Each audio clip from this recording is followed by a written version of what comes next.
It started with a promise, just until I'm stronger. I set up the cot for you in the garage, Dad, Melissa said, brushing a stray curl behind her ear like she always did when she didn't want to meet my eyes. It's temporary. You'll have your space, and we can keep things easy while you recover. I wanted to believe her. I really did. The first night, the cold pressed against my skin despite the blanket. A single bulb dangled from the ceiling, casting long shadows over boxes labeled Christmas and old clothes. The garage smelled like wet cardboard and engine oil, but I told myself it was better than a hospital, better than being alone. "Thanks for letting me stay," I said the next morning as Melissa handed me a mug of reheated coffee. She nodded but didn't smile. I watched her retreat up the steps and close the door behind her. I waited for someone to call me for dinner. The hours passed.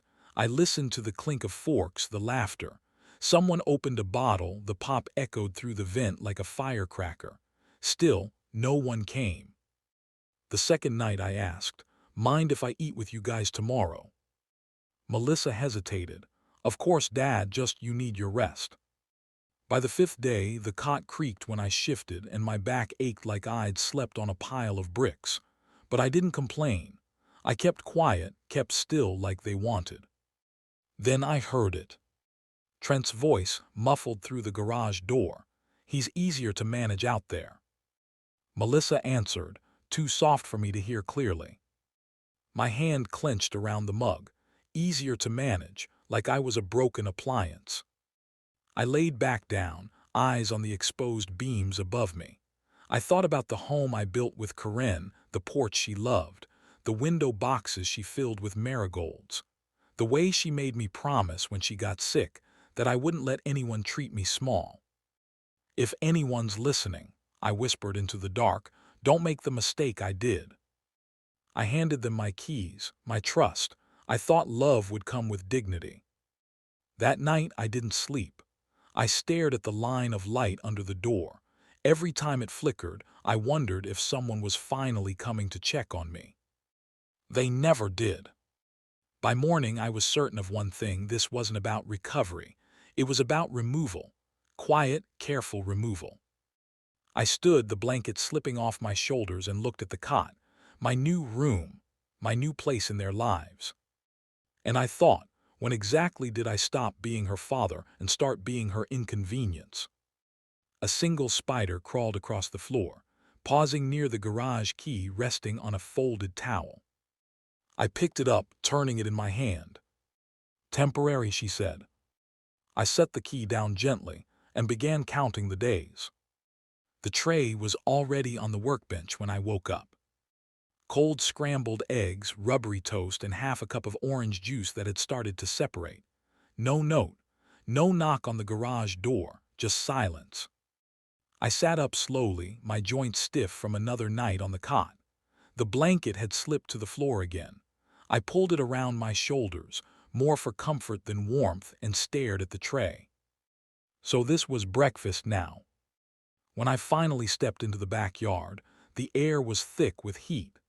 I spotted the mower in the shed and figured I'd make myself useful.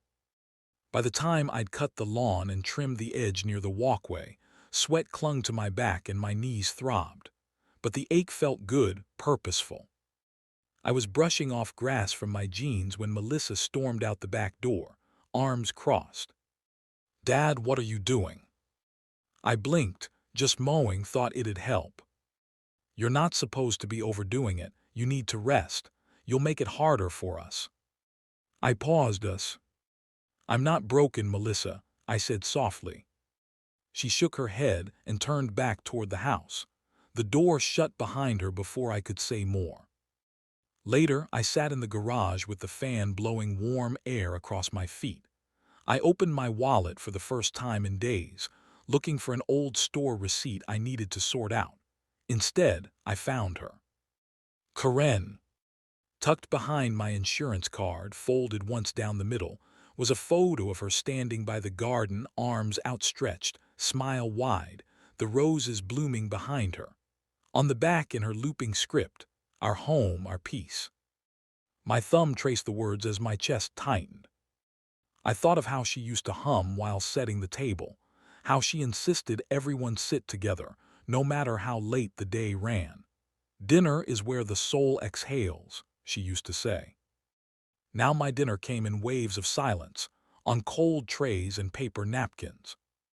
That evening, I stood at the small window at the top of the garage wall, the only view I had left. Through it, I saw the warm glow of the dining room. Trent poured wine. Melissa leaned in, laughing, passing the breadbasket to her son. I watched their silhouettes move in rhythm, a dance I was no longer part of. No one looked out the window. No one asked if I'd eaten. I stood there long after the dishes were cleared, the lights dimmed, and their lives resumed without me. And as I turned back toward the cot, Corinne's photo in my hand, I whispered, "They didn't forget me. They replaced me." The silence didn't answer, but it never had to. The handle didn't turn. I tried it again, slower this time, thinking maybe I'd misjudged the latch. But no, it was locked.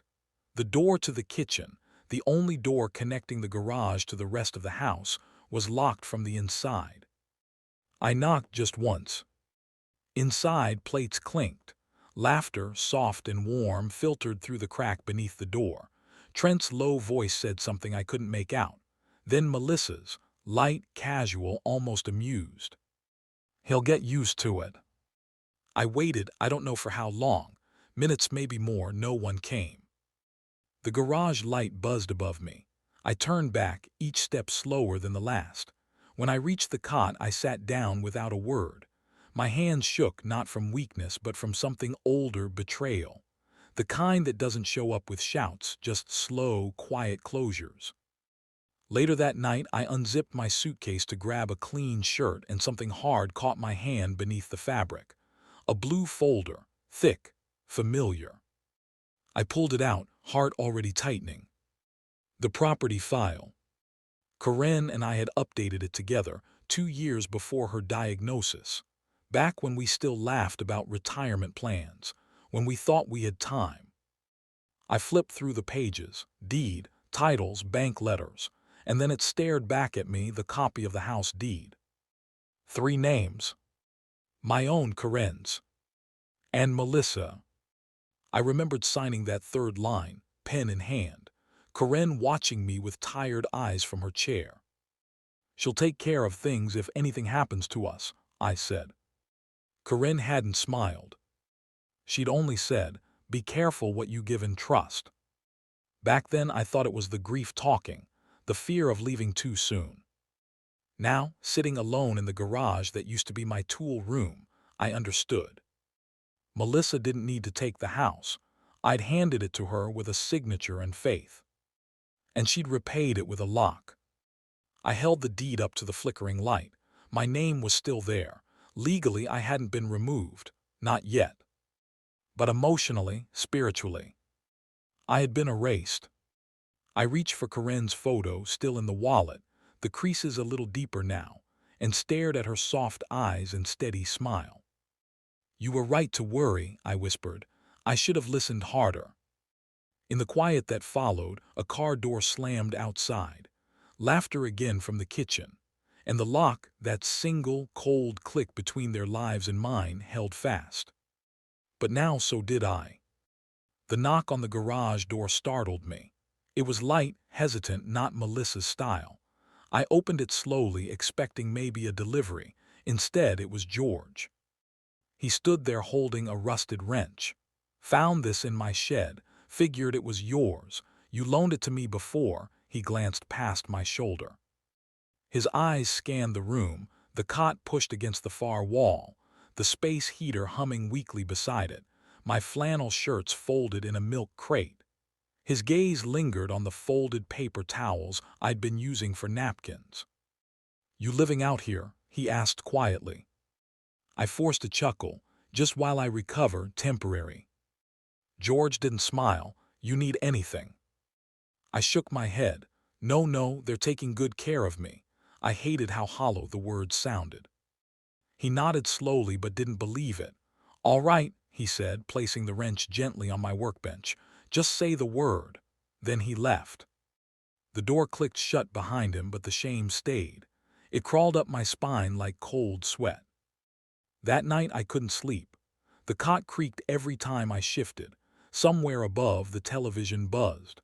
I stared at the ceiling, jaw clenched. Eventually, I sat up and reached for the box I'd shoved under the bench. Corinne's laptop was still there, dusty but working. I booted it up, fingers slow on the keys. I didn't know what I was looking for exactly, just something. Something that reminded me I hadn't always lived in a garage like a forgotten coat. I opened her old emails, the ones she'd kept archived. Dozens of folders organized by year. One stood out: estate and property, personal. I clicked it. Letters to the bank, notes about joint ownership, a draft email addressed to someone named Helen Esk. And then one with the subject line: Addendum, Ownership Reversion Clause. I opened it.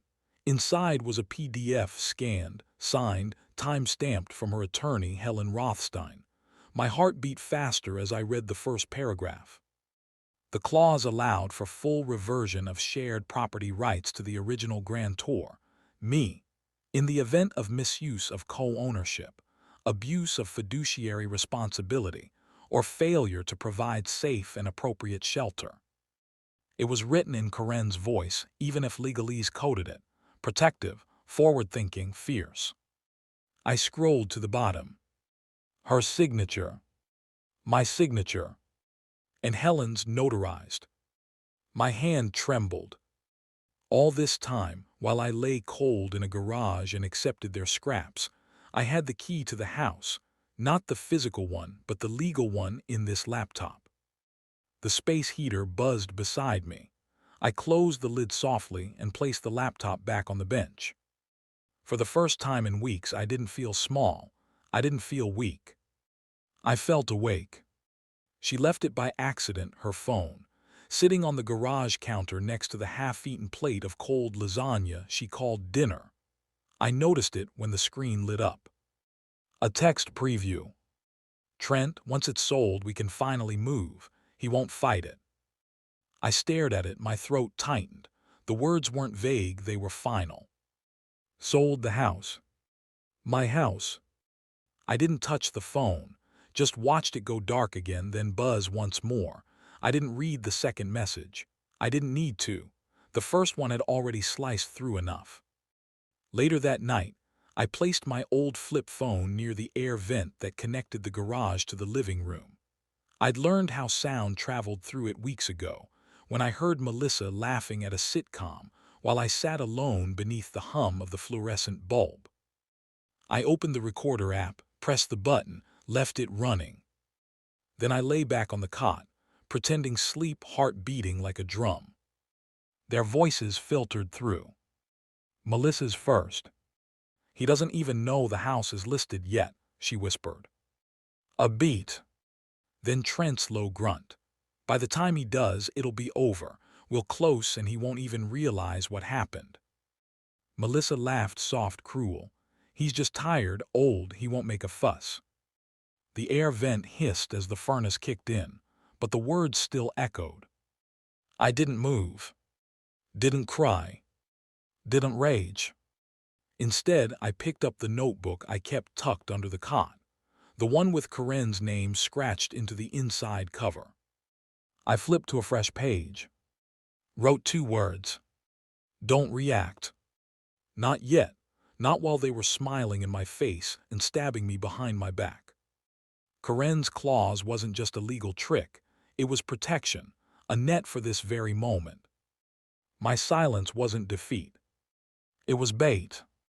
Let them think I was still the man in the cot. Still, the man asking for warm food and permission to step into the kitchen. Let them whisper and plot and press forward. Let them make noise. While I made plans. The next morning, Melissa came down for her phone. "Oh, there it is," she said casually. "Thought I left it upstairs." I nodded, didn't notice it. She smiled like always, plastic and tight. "Everything okay, Dad?" "Of course," I said, "just tired like always." She leaned down and kissed my head like she was tucking in a child. I smiled back, but my fingers curled tight around the notebook under the blanket. The pen was already in my other hand. She hadn't changed much, Helen. A few more lines around the eyes, silver threaded through her once black hair, but her gaze still sliced through lies like a scalpel. I hadn't seen her since Corinne's funeral. I wished it were under different circumstances. When I walked into her office that morning, she stood slowly. "Arthur," she said, her voice soft but steady, "you look tired." I didn't respond, just handed her the manila folder, the deed, the clause, the printout of the texts. Then I slid my phone across the desk and pressed play. Melissa's voice leaked into the quiet room. "He doesn't even know the house is listed yet." Then Trent, "By the time he does, it'll be over." Helen didn't interrupt, just listened. When the audio ended, she closed her eyes briefly, then opened the folder and scanned the clause. "You kept it," she murmured. "Corinne always insisted we add this." "She knew," I said, "even back then." Helen looked up. "Arthur, they're not just trying to sell your house. They're erasing your authority to stop them. That's why they've locked you out, isolated you, made you look fragile." I swallowed. "So what do I do?" She leaned back in her chair. "You do what Corinne prepared you to do. We invoke the clause. Reversion of title due to co-owner misconduct." "Will it hold?" She raised an eyebrow. "With the deed, the clause, the texts, and the audio, oh, it will hold." She reached for a yellow legal pad and began drafting. Each word she scribbled down felt like a nail, not in a coffin, but in the structure I thought I'd lost. My dignity, my agency. "We'll file this quietly," Helen said. "Let them keep thinking you're just sitting in that garage, that you don't understand, that you're too tired to fight." I nodded slowly. "I can do that." She looked at me long and hard. "Arthur, you don't need to raise your voice. You don't need to storm into rooms or argue over dinner tables. Let the documents speak. Let their own words corner them." I signed where she pointed. My hand shook a little, not from fear, but from the weight of finally moving. As I stood to leave, Helen rose too. She touched my arm gently. "Corinne was right to trust you. Most people don't prepare for betrayal, but she did. And now, so have you." The autumn wind caught me as I stepped outside, rustling the hem of my coat. I paused at the curb, watching leaves drift across the sidewalk like quiet witnesses. In my pocket, the sign motion felt heavier than it should. It didn't feel like paper. It felt like voice. She pulled into the driveway like she owned the place, mid-30s, polished, holding a clipboard and a tablet. Her heels clicked across the concrete as she approached the garage. I was sitting in my folding chair by the workbench, sipping lukewarm coffee. "Hi there," she chirped. "I'm Cheryl with Maple & Co. I'm here for the interior pre-listing inspection. Is Mrs. Whitmore available?" I didn't flinch, just looked at her. "She's been gone 10 years, I said, slow and flat. The clipboard dipped slightly in her hands. "Oh, I'm sorry, I didn't realize." "I imagine you didn't." She glanced toward the front door, then back at me. "Melissa mentioned the home was being vacated soon. I'm just here to do a walkthrough." I leaned forward slightly. "You have written consent from all owners on record." She blinked. "I assumed." I nodded. "That's the problem. People assume too much around here." She stepped back, muttered something about needing to call her office, and got into her car. I watched her tail lights fade down the street. An hour later, the door to the garage banged open. "What did you say to her?" Trent demanded. Melissa hovered behind him, face pale. I didn't move. "She asked if your mother was home," I corrected her. "You didn't have to scare her off," Melissa snapped. "We're just trying to manage this smoothly." I raised my eyebrows. "Manage what?" Trent stepped forward. "Look, Dad, we're not trying to push you, but if you keep interfering." "She was trespassing," I said calmly, "and you never asked me about listing the house." Silence. Melissa's hands curled at her sides. We didn't think you'd understand the paperwork. I almost laughed. Instead, I turned back to my coffee. Maybe you're right. Maybe I don't understand a lot these days. Good night. They left without another word. That night, I crept into the hallway just past midnight. Their bedroom door was shut, light leaking from underneath. I pressed my phone to the wall. He's getting suspicious, Melissa whispered. I told you we should have waited to list it. Trent's voice followed, low and agitated. We can't. Once that inspection's done, it's locked in. Just keep him quiet another day. I pressed stop, another file saved. I returned to the garage, careful not to make a sound. My breath steamed in the cold air, but my pulse was steady now. Calm. They thought I was the furniture, the thing in the corner gathering dust. But furniture doesn't record, doesn't document, doesn't call lawyers, doesn't wait. I slipped the folder from beneath my cot. Documents, voice memos, Helen's motion stamped and ready. All I needed now was for them to sleep soundly one last time. And they would. Because they always do. Melissa's name lit up on my phone just as the sun began to set behind the garage window. I let it ring once, twice, then answered. Dad, she hissed, what did you do? I stayed quiet for a moment, letting her squirm in the silence she'd left me in for months. The title office said the sale is frozen, ownership under legal review. They mentioned fraud, Dad, fraud. I didn't do anything, I said evenly. Nothing you didn't teach me. You think this is clever, she snapped. You're playing games with legal paperwork now. I tilted my head. It's not a game, it's my home, the one you said I could sleep in the garage of temporarily. She started to say something, but I ended the call. A few minutes later, Trent's number appeared.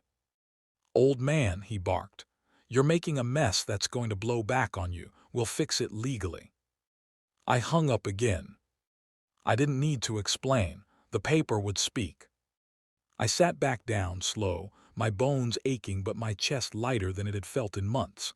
Outside, the sky turned orange and bruised.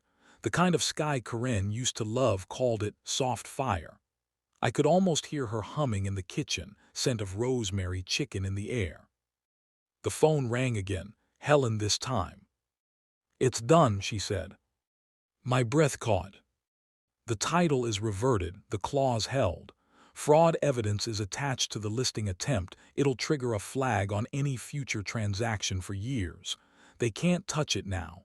Arthur, it's yours again, fully. I didn't speak right away. You still there? She asked, softer. I'm here, I said. I just needed to hear someone say that, needed it to be real. Helen chuckled. It's real. You held the line, Arthur, most don't. I swallowed hard. Corinne did. I just borrowed her backbone. After we hung up, I stepped into the house through the front door, not the garage. My key turned the same way it always had. The air inside was still, but the silence was different now. Not hostile, just quiet, just mine. In the hallway, Melissa's framed family photos still lined the wall, her kids, their dog, even one of me from better years. I didn't touch them. I walked into the living room and turned the heater on. It clicked, then buzzed to life. I sat in Corinne's old recliner, the one she refused to part with, no matter how frayed the edges became. It wasn't forgiveness I felt, not even triumph. It was something slower, older. A kind of earned stillness. The home didn't reject me anymore, because it remembered whose it was. And now so did the world. The silence before I knocked was almost kind. I could hear them inside, laughter low and false, the television humming. I raised my hand, then lowered it. I didn't need to knock. I opened the front door and stepped into the living room.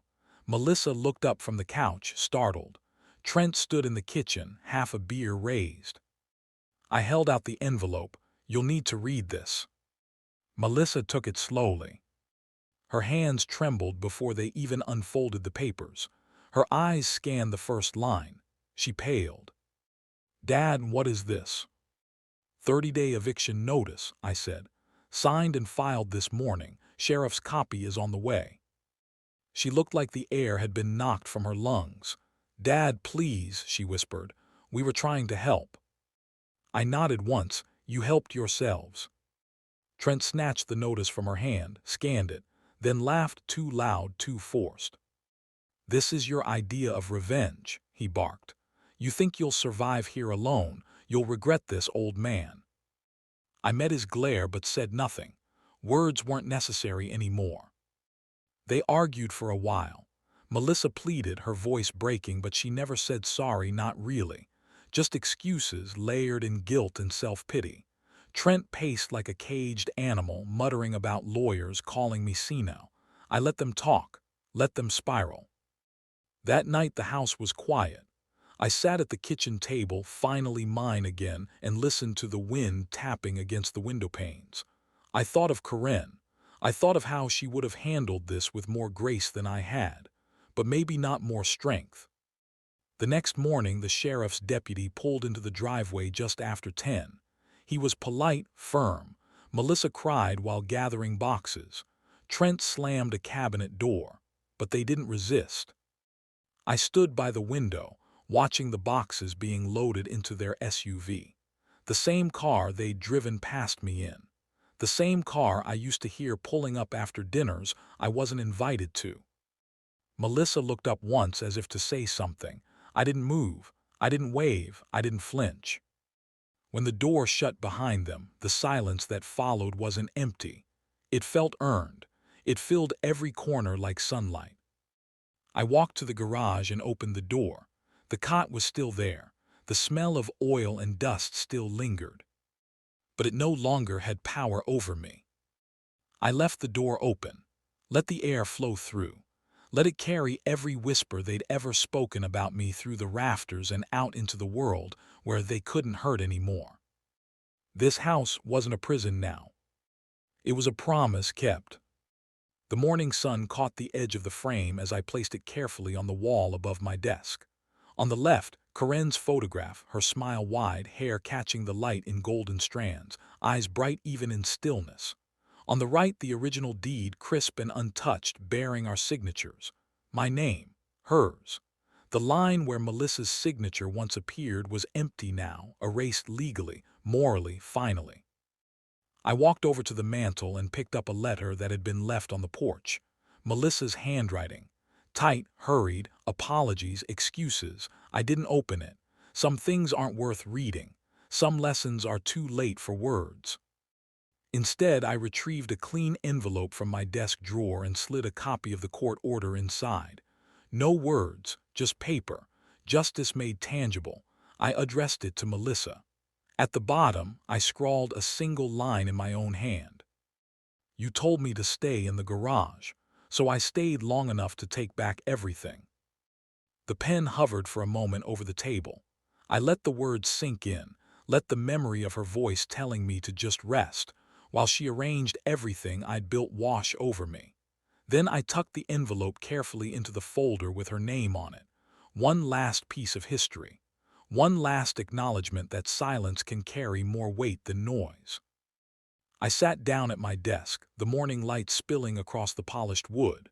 Corinne's photo caught it first, then the deed. Finally, my hands found the chain around my neck. Her wedding ring, once wed to her finger, now rested there against my chest. I touched it lightly, the cool metal warm in the sun, and felt her presence, steady, guiding, approving. The house smelled faintly of lemon polish and old wood, since I had thought I'd lost forever. But in that moment it all belonged to me again. Not just the walls, not just the furniture or the legal paper. My home, my history, my dignity restored. I opened the window to let in the morning air. Outside, birds flitted from tree to tree, chirping in familiar patterns. I watched them, steady and unhurried. There was no triumph in their song, just life, simple, persistent. I leaned back in my chair, fingers brushing over the deed frame, over the photograph, over the chain around my neck. I thought about the months I had spent in silence, the nights in the garage, the whispers I'd recorded, the phone calls I'd ignored. All of it had led to this quiet clarity. No anger, no gloating, just peace. And as the sun climbed higher, spilling warmth across the desk and the framed memories, I realized that for the first time since she had gone, I was truly home. Everything I loved, everything I'd built, everything Corinne had trusted me to protect, safe, and finally mine.